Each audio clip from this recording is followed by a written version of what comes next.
Unveiling the mystery. Defining versus non-defining relative clauses.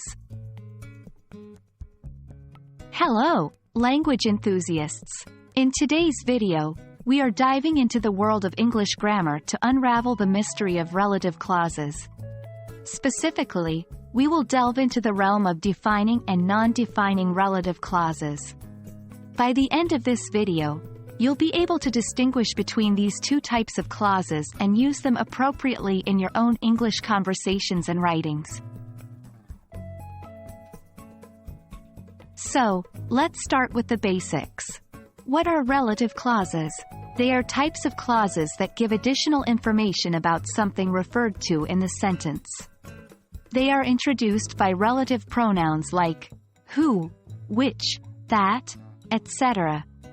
The main distinguishing factor between defining and non-defining relative clauses lies in their function and punctuation.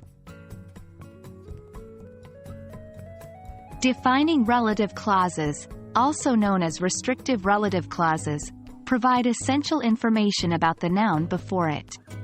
This information is crucial to understand the sentence's meaning.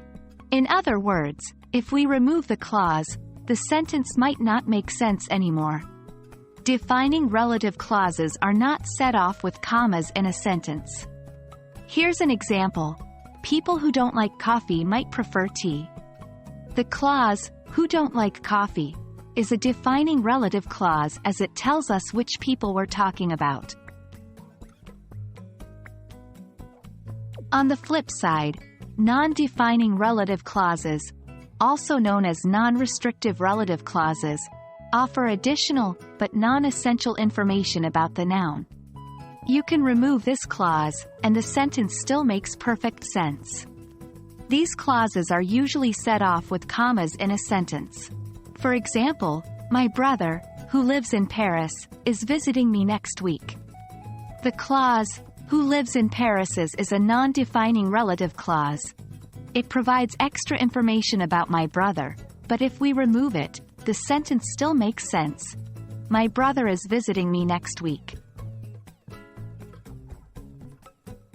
So, how do we distinguish between defining and non-defining relative clauses? Remember these 2 points. 1. Defining relative clauses, no commas, essential information. 2. Non-defining relative clauses, commas, additional but not essential information. And don't forget about the context. Understanding the sentence's overall meaning will help you determine if the information is essential or just additional. And that's a wrap. We've unraveled the mystery of defining and non-defining relative clauses. Remember, practice makes perfect. So try to use these in your daily conversations or writings. Stay curious, stay inspired, and as always, keep learning. See you in our next video.